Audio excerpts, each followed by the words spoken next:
So we're going to be doing the hips, pails, and rails here. So the goal of this is actually improve our internal rotation on the up leg. So the up leg being the leg on top here. We want to make sure that we're in 90-degree angle here, 90-degree angle here. A lot of times we'll see guys have too much knee flexion here or be bent over. We're going to have an upright position. We're going to have our pelvis facing forward. We're going to be in a 90-degree and 90-degree angles. Okay, so the goal is to actually drive our lead leg ankle and our back leg ankle alternating down into the ground. We're going to hold for 6 seconds each. We're going to do this for 6 sets of 6 seconds with each ankle, so a total of 12 sets for 6 seconds. Again, you're going to drive this ankle down, so I'm holding down, 6 seconds, holding down, 6 seconds. We're going to feel this, a deep stretch in our actual adductor, and we're actually going to feel a little bit of a contraction in our glute medius on the up leg. So after you've done your pails and rails, again, we're maintaining the 99 position. We're going to do the progression on that, where we actually start to doing some hip openers. So what we're going to do is we're going to turn toward that up side, toward our up side. We're going to turn. We're going to face our up knee, and we're going to work on externally rotating the hip and then working back into internal rotation. Cues here are keep your down leg knee on the ground and work off the toe on your up leg. So again, it's going to look something like this. So I'm driving this knee down,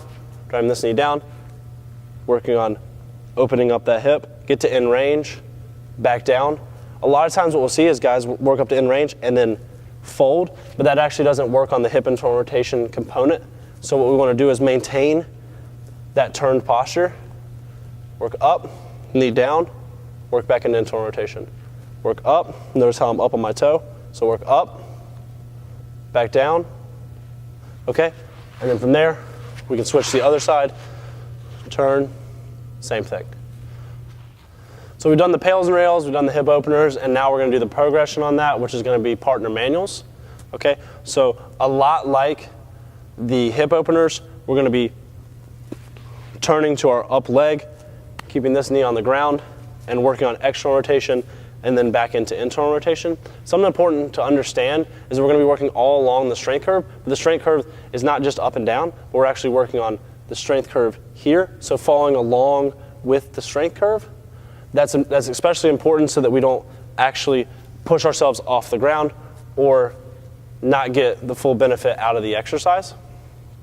So again, it's going to look something like this. This knee down, turn to our up leg, working on being up on the toe here.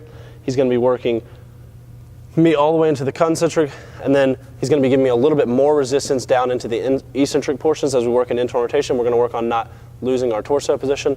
So here's a rep.